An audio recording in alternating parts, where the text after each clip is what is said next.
Salam TIETB. Jumpa lagi di One Word Outlook Weekly Market Update bersama saya Claudia Simanungkalit.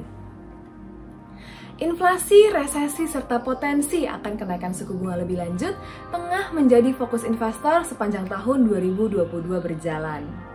Kekhawatiran turut tercermin pada pasar global, regional maupun domestik dengan tren pelemahan lebih lanjut pada masing-masing pasar keuangan. Memasuki kuartal keempat, kinerja bursa saham Amerika Serikat hingga pekan lalu masih cenderung untuk diperdagangkan melemah, dengan penurunan mingguan indeks S&P 500 sebesar 1,55% dan indeks Nasdaq sebesar 3,11%. Rilis data inflasi Amerika Serikat yang terbaru menunjukkan bahwa di bulan September, inflasi masih bertahan di level yang tinggi. CPI Amerika Serikat tercatat tumbuh 0,4% secara month-on-month, lebih tinggi dari estimasi di 0,2%, sementara secara tahunannya CPI tumbuh 8,2% dan turut lebih tinggi dari estimasi di 8,1%. Inflasi inti yang mengecualikan harga energi dan pangan terlihat meningkat menjadi 6,6% secara year on year, terlepas setelah menurunnya harga minyak WTI ke kisaran level 80 hingga 90 US dollar. Tren kenaikan inflasi turut terlihat pada negara-negara di Eropa seperti Inggris yang mencetak CPI bulan September di level 10,1% secara year on year.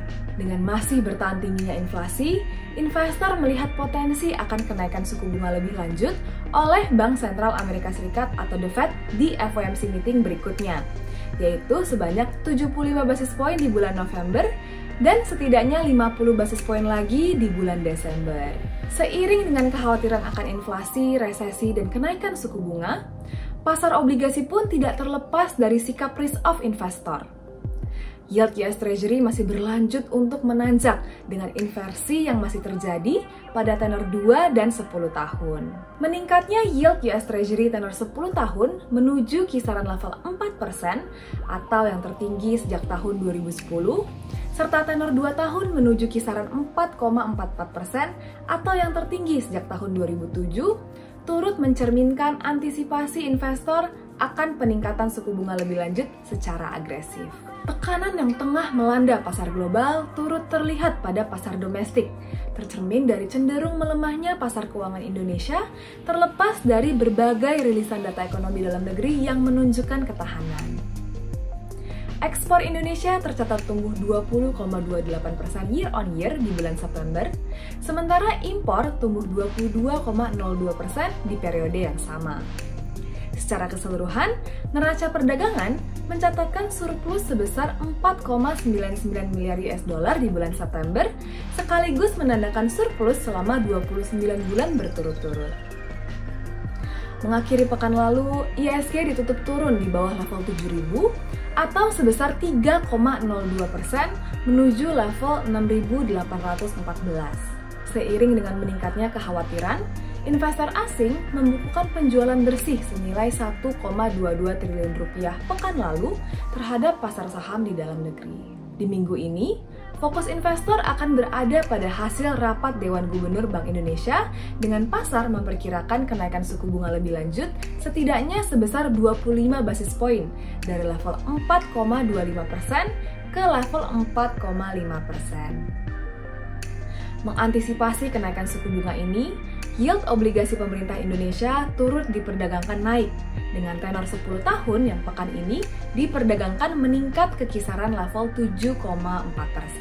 Dengan meningkatnya suku bunga Amerika Serikat secara pesat, hal ini turut mendorong mata uang US dollar untuk berlanjut menguat terhadap semua mata uang, termasuk menjadi salah satu faktor pemberat bagi mata uang rupiah yang kini telah diperdagangkan di atas 15.400 sejak awal pekan ini. Terlepas demikian, mayoritas outlook terhadap ekonomi Indonesia masih cenderung positif. IMF mengantisipasi PDB Indonesia untuk tumbuh 5,3% di tahun ini dan melihat potensi pertumbuhan di kisaran 5% hingga 5 tahun ke depannya. Meskipun inflasi Indonesia sudah menyentuh 5,95% di bulan September, Menuju tahun 2023, inflasi Indonesia diharapkan dapat kembali turun ke target rata-rata Bank Indonesia di 2 hingga 4%. Secara keseluruhan, investor masih patut untuk bersikap cekatan terhadap portfolio investasi di tengah-tengah kondisi pasar yang lebih menantang saat ini. Sekian informasi dan analisa kali ini.